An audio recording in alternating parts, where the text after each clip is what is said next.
എല്ലാവർക്കും പ്രഭാത വന്ദനങ്ങൾ അറിയിക്കുന്നു. ഒരു പുതിയ ദിവസം കൂടെ ദൈവം നമുക്ക് സമ്മാനിച്ചിരിക്കുന്നുവല്ലോ. ദൈവത്തിന് നന്ദി പറയാം. ഈ കഴിഞ്ഞ രാത്രിയിലും കർത്താവ് നമ്മെ പരിപാലിച്ചു. ഇന്ന് രാവിലെ സുഖക്ഷേമങ്ങളോടെ ഉണർന്നെഴുന്നേൽപ്പാൻ ദൈവം നമ്മെ ഇടയാക്കിയതിനായി ദൈവത്തിന് നന്ദി പറയാം. ഇന്നത്തെ ദിവസം ദൈവം എല്ലാവരെയും അനുഗ്രഹിക്കട്ടെ എന്ന് ആശംസിക്കുകയും പ്രാർത്ഥിക്കുകയും ചെയ്യുന്നു. ഇന്നത്തെ ധ്യാനത്തിനായി 2 വാക്യങ്ങൾ വായിക്കുവാൻ ആഗ്രഹിക്കുന്നു. യെശയ്യാ പ്രവചനം 55-ാം അധ്യായം 8ഉം 9ഉം വാക്യങ്ങൾ. അതിങ്ങനെയാണ്: എൻ്റെ വിചാരങ്ങൾ നിങ്ങളുടെ വിചാരങ്ങളല്ല, നിങ്ങളുടെ വഴികൾ എൻ്റെ വഴികളുമല്ല എന്ന് യഹോവ അരുളിച്ചെയ്യുന്നു. ആകാശം ഭൂമിക്ക് മീതെ ഉയർന്നിരിക്കുന്നത് പോലെ എൻ്റെ വഴികൾ നിങ്ങളുടെ വഴികളിലും എൻ്റെ വിചാരങ്ങൾ നിങ്ങളുടെ വിചാരങ്ങളിലും ഉയർന്നിരിക്കുന്നു. വളരെ ശ്രദ്ധേയമായ ഒരു വേദഭാഗമാണിത്. എന്താണ് ഈ വാക്യത്തിൻ്റെ അർത്ഥം? നമ്മളൊക്കെ ചിന്തിക്കുന്നത് വളരെ താഴ്ന്ന നിലയിലാണ്. മാനുഷികമായ പല കാര്യങ്ങളുടെയും പശ്ചാത്തലത്തിലാണ് നാം ചിന്തിക്കുന്നത്. എന്നാൽ ദൈവം നമ്മെ സംബന്ധിച്ച് ചിന്തിക്കുന്നതും ദൈവം നമുക്ക് നൽകിത്തരുന്നതും നമ്മുടെ ചിന്തകൾക്കനുസരണമായിട്ടല്ല, ഉന്നതമായ അവിടുത്തെ വഴികൾക്കനുസരണമായിട്ടാണ് എന്ന് ദൈവവചനം നമ്മോട് പറയുകയാണ്. ഒരു 10-25 വർഷം മുൻപുള്ള കാര്യങ്ങൾ ഒന്ന് ചിന്തിച്ച് നോക്കിയാട്ടെ പ്രിയമുള്ളവരെ. അന്ന് നാം പല കാര്യങ്ങളും പ്ലാൻ ചെയ്തു, പല കാര്യങ്ങളും ചെയ്യണം എന്നൊക്കെ നാം ആഗ്രഹിച്ചിട്ടുണ്ടായിരിക്കാം. എന്നാൽ ഈ 10-25 വർഷങ്ങൾക്ക് ശേഷം ഒന്ന് ചിന്തിച്ച് നോക്കിയാൽ മനസ്സിലാക്കാവുന്നത് എന്താണ്? അന്ന് നാം പ്ലാൻ ചെയ്തതുപോലെ ഒന്നുമല്ല ജീവിതത്തിൽ സംഭവിച്ചത് എന്ന് കണ്ടെത്തുവാൻ നമുക്ക് കഴിയും. നാം ചിന്തിക്കാത്ത പല കാര്യങ്ങളും നമ്മുടെ ജീവിതത്തിൽ സംഭവിച്ചിട്ടുണ്ട്. നാം കണ്ടെത്താത്ത പല വഴികളും ദൈവം നമ്മുടെ മുൻപാകെ നൽകിയിട്ടുണ്ട്. നാം അറിയാത്ത പല വഴികളിലൂടെയും നാം സഞ്ചരിക്കേണ്ടതായി വന്നിട്ടുണ്ട്. ദൈവവചനം പറയുന്നത് നമ്മുടെ വിചാരങ്ങളെക്കാൾ ഉന്നതമായ നിലയിൽ വലിയവനായ ദൈവം നമുക്ക് വേണ്ടി ചിന്തിക്കുന്നു എന്നുള്ളതത്രേ. ഏതൊരു കാര്യത്തെയും പല ആംഗിളിൽ കാണുവാൻ നമുക്ക് സാധിക്കും. ഞാൻ അല്പം കൂടെ വിശദമാക്കി തരാം. കേരളത്തിലെ അറിയപ്പെടുന്ന ഒരു അമ്യൂസ്മെൻറ്റ് പാർക്കാണല്ലോ വീഗാലാൻഡ് എന്നുള്ളത്. അവിടെ പോയിട്ടുള്ളവർക്കറിയാം, അവിടുത്തെ ആ മലയുടെ ഏറ്റവും ടോപ്പിലുള്ളതായ ഒരു വലിയ ബിൽഡിംഗ് ഉണ്ട്. ആ വലിയ ബിൽഡിങ്ങിൻ്റെ മുകളിൽ ടെറസിലായി ഒരു വലിയ ജയൻറ്റ് വീൽ ഉറപ്പിച്ചിട്ടുണ്ട്.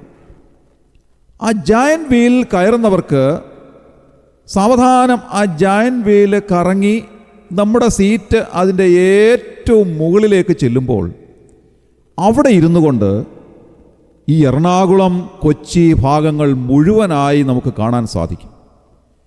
എല്ലാ പ്രദേശങ്ങളും നമുക്ക് കാണാം. കാരണം നാം ആ ജയൻറ്റ് വീലിൻ്റെ ഏറ്റവും ടോപ്പിൽ ചെല്ലുമ്പോൾ എല്ലാറ്റിനേക്കാളും മുകളിലാണ് നാം ഇരിക്കുന്നത്. അവിടെ ഇരുന്നുകൊണ്ട് നാം താഴേക്ക് നോക്കുമ്പോൾ എല്ലാം സമഗ്രമായി കാണുവാൻ നമുക്ക് സാധിക്കും. കെട്ടിടങ്ങളും റോഡുകളും പാലങ്ങളും എല്ലാം നമുക്ക് കാണാം. അങ്ങനെ ഏറ്റവും മുകൾ ഭാഗത്തിരുന്നു കൊണ്ട് താഴേക്ക് നോക്കുമ്പോൾ എല്ലാറ്റിനെയും സമഗ്രമായി കാണുമ്പോൾ നാം ആ പ്രദേശത്തിൻ്റെ ഒരു മുഴുവൻ ചിത്രം നമ്മുടെ മനസ്സിലേക്ക് വരികയാണ്.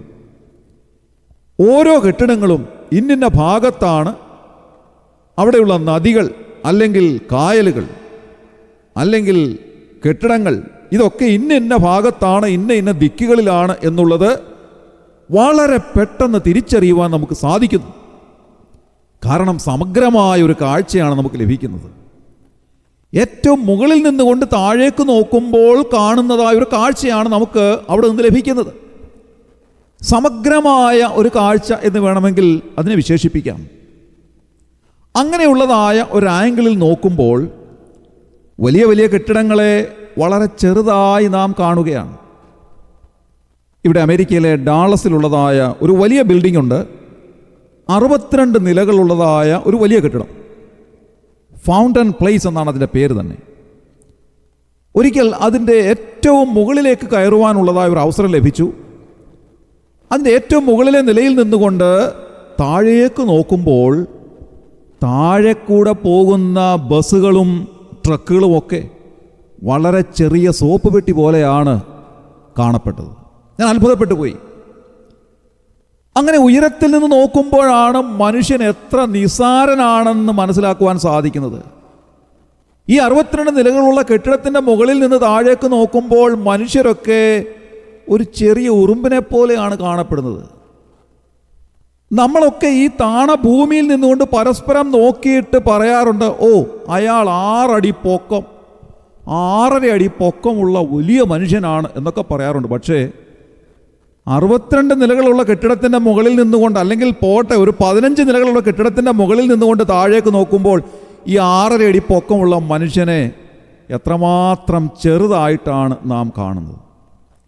നമ്മുടെ ജീവിതത്തിലെ ഏതൊരു കാര്യത്തെയും മുകളിൽ നിന്ന് വീക്ഷിക്കുവാൻ നമുക്ക് സാധിക്കുമ്പോൾ അത് ഏറ്റവും നിസ്സാരമായി നമ്മുടെ മുൻപാകെ വരുന്നു എന്നുള്ളത് ഒരു സത്യമായ കാര്യമാണ്.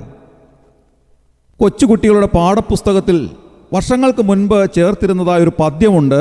അതിപ്പോഴുണ്ടോ എന്ന് എനിക്ക് അറിഞ്ഞുകൂടാ. അതിങ്ങനെയായിരുന്നു: ചോണനുറുമ്പിന് മുന്നിൽ കാണും കല്ലൊരു പർവ്വതമാകുന്നു എന്നെഴുതിയിട്ടുണ്ട്. ഉറുമ്പിനെ സംബന്ധിച്ചിടത്തോളം അതിൻ്റെ മുൻപിൽ, അതിൻ്റെ വഴിയിൽ കിടക്കുന്ന ഒരു ചെറിയ കല്ല് ഒരു വലിയ പർവ്വതമായിട്ടാണ് അതിന് കാണപ്പെടുന്നത്. അത് മാറി നിന്നിട്ട് വിചാരിക്കുകയാണ്, ഇതെത്ര വലിയൊരു പർവ്വതമാണ്, എൻ്റെ വഴിയിൽ ഇങ്ങനെ വലിയൊരു പർവ്വതം വന്നു കൂടിയല്ലോ എന്നൊരു പക്ഷെങ്കിൽ ഉറുമ്പ് വിചാരിച്ചേക്കാം. പ്രിയമുള്ളവരെ, പലപ്പോഴും നമ്മുടെ ജീവിത പ്രശ്നങ്ങളെ നാം അതിൻ്റെ നേരെയുള്ള വീക്ഷണകോണിൽ കാണുമ്പോൾ ഏറ്റവും വലിയ പർവ്വതമായി നമ്മുടെ മുൻപാകെ വരുന്നു. പക്ഷേ അതിനെ മുകളിൽ നിന്ന് താഴേക്കുള്ളൊരു വീക്ഷണകോണിൽ കാണുകയാണെങ്കിൽ ആ പ്രശ്നം വളരെ ലഘുവായി, നിസ്സാരമായി നമ്മുടെ മുൻപാകെ വരുന്നു എന്ന് ദൈവവചനത്തിൻ്റെ അടിസ്ഥാനത്തിൽ നമുക്ക് ചിന്തിക്കുവാൻ സാധിക്കും. അതുകൊണ്ട് നാം ചെയ്യേണ്ടുന്നത് എന്താണ്? നമ്മുടെ ജീവിതത്തിലെ ഓരോ കാര്യങ്ങൾക്കു വേണ്ടിയും നാം ചിന്തിച്ച് മിനക്കെടാതെ ദൈവകരങ്ങളിലേക്ക് ഏൽപ്പിച്ചു കൊടുക്കുക. ദൈവം നമ്മെ സംബന്ധിച്ച് ഉന്നതമായി കരുതുന്നവനാണ്. ആ ദൈവത്തിൻ്റെ കരങ്ങളിലേക്ക് നമ്മുടെ കാര്യങ്ങൾ ഏൽപ്പിച്ചു കൊടുക്കുക എന്നുള്ളതാണ് നാം ചെയ്യേണ്ടുന്നതായ കാര്യം. അവിടുന്ന് ഉന്നതമായ നിലയിൽ നമുക്ക് വേണ്ടി ചെയ്യുന്നു, ഉന്നതമായ വഴികൾ നമുക്ക് വേണ്ടി ഒരുക്കുന്നു. അങ്ങനെ ദൈവം ഉന്നതമായ വഴികൾ ഒരുക്കുമ്പോൾ ആ ഉന്നതമായ വഴികളിൽ നിന്നുകൊണ്ട് താഴേക്ക് നോക്കി നമ്മുടെ പ്രശ്നങ്ങളെ ഏറ്റവും ലഘുവായി കാണുവാൻ നമുക്ക് സാധിക്കും എന്നുള്ളതാണ് ജീവിതത്തിലെ ഏറ്റവും വലിയ ആശ്വാസകരമായ ഒരു വസ്തുത. അപ്പോസ്തലനായ പൗലോസ് എഫെസ് ലേഖനത്തിൽ എഴുതിയിരിക്കുന്നത് പോലെ, എന്നാൽ നാം ചോദിക്കുന്നതിലും നനയ്ക്കുന്നതിലും അത്യന്തംപരമായി ചെയ്യുവാൻ നമ്മിൽ വ്യാപരിക്കുന്ന ശക്തിയാൽ കഴിയുന്നവന് സഭയിലും ക്രിസ്തുവേശുവിലും എന്നേക്കും തലമുറ തലമുറയായി മഹത്വം ഉണ്ടാകട്ടെ എന്നെഴുതിയിരിക്കുന്നു. നാം ചോദിക്കുന്നതിലും നനയ്ക്കുന്നതിലും അത്യന്തംപരമായി ദൈവം നമ്മെ സഹായിക്കുന്നു. നമ്മുടെ വിചാരങ്ങളല്ല ദൈവത്തിൻ്റെ വിചാരങ്ങൾ, നമ്മുടെ വഴികളല്ല അവിടുത്തെ വഴികൾ. അവിടുത്തെ വഴികളും വിചാരങ്ങളും നമ്മുടേതിലും ഉന്നതമായിട്ടുള്ളതാണ്. അതുകൊണ്ട് നമ്മുടെ സകല കാര്യങ്ങളും അവിടുത്തെ കരങ്ങളിലേക്ക് ഏൽപ്പിച്ചു കൊടുക്കണം എന്ന് ദൈവം നമ്മെ സംബന്ധിച്ച് ആഗ്രഹിക്കുന്നു. അങ്ങനെ ദൈവകരങ്ങളിലേക്ക് പൂർണ്ണമായി നാം ഏൽപ്പിച്ചു കൊടുക്കുന്നുവെങ്കിൽ ദൈവം നമുക്ക് വേണ്ടി ഒരുക്കുന്ന ഉന്നതമായ നിലയിൽ നിന്നുകൊണ്ട് നമ്മുടെ ജീവിതത്തെ കാണുവാൻ, നമ്മുടെ പ്രശ്നങ്ങളെ ലഘുവായി കാണുവാൻ, നമ്മുടെ ജീവിതത്തിൽ സമാധാനവും സന്തോഷവും അനുഭവിക്കുവാൻ നമുക്ക് സാധിക്കും. ആ ഒരു അനുഭവത്തിലേക്ക് കടന്നു വരുവാൻ ഇന്നത്തെ ദിവസം ദൈവം എല്ലാവരെയും സഹായിക്കട്ടെ എന്ന് പ്രാർത്ഥിക്കുന്നു. നമ്മുടെ കണ്ണുകളെ അടയ്ക്കാൻ പ്രാർത്ഥിക്കാം. ക്രിസ്തുയേശുവിലൂടെ അതിവാത്സല്യമായി ഞങ്ങളെ സ്നേഹിക്കുന്ന സ്വർഗീയ പിതാവാം നല്ല ദൈവമേ, അനുഗ്രഹകരമായ ഈ പ്രഭാതത്തിനായി ഞങ്ങൾ നന്ദിയോടെ സ്തോത്രം ചെയ്യുന്നു. കർത്താവെ, ഞങ്ങൾ ചിന്തിച്ചതുപോലെ പലപ്പോഴും ഞങ്ങളുടെ ജീവിതത്തെപ്പറ്റി ഞങ്ങൾ തന്നെ ചിന്തിക്കുമ്പോൾ പല കാര്യങ്ങളും വലിയ പ്രയാസമായി, ഭാരമായി, ബുദ്ധിമുട്ടായി, നിരാശയായി ഒക്കെ ഞങ്ങൾക്ക് അനുഭവപ്പെടാറുണ്ട്. എന്നാൽ കർത്താവെ, ഞങ്ങൾ വായിച്ചതുപോലെ അവിടുത്തെ വിചാരങ്ങൾ ഞങ്ങളുടെ വിചാരങ്ങളെക്കാൾ ഉന്നതമായ വിചാരങ്ങളാകയാൽ, അവിടുത്തെ വഴികൾ ഞങ്ങളുടെ വഴികളെക്കാൾ ഉന്നതമായ വഴികളാകയാൽ ഞങ്ങളുടെ ജീവിതത്തിലെ സകല കാര്യങ്ങളും അവിടുത്തെ കരങ്ങളിലേക്ക് ഏൽപ്പിച്ചു തരുവാൻ ഞങ്ങളെ ഒരുക്കണമേ എന്ന് പ്രാർത്ഥിക്കുന്നു. അവിടുന്ന് ഞങ്ങൾക്ക് വേണ്ടി ഒരുക്കുന്ന ഉന്നതമായ വഴികളിൽ നിന്നുകൊണ്ട് ഞങ്ങളുടെ ജീവിതത്തെ കാണുവാൻ ഞങ്ങളെ സഹായിക്കണമേ കർത്താവേ. അങ്ങനെ ഞങ്ങളുടെ പ്രശ്നങ്ങൾ എത്രയോ ലഘുവാണ് എന്ന് ചിന്തിപ്പാൻ ഞങ്ങളെ ഇടയാക്കണമേ എന്ന് പ്രാർത്ഥിക്കുന്നു.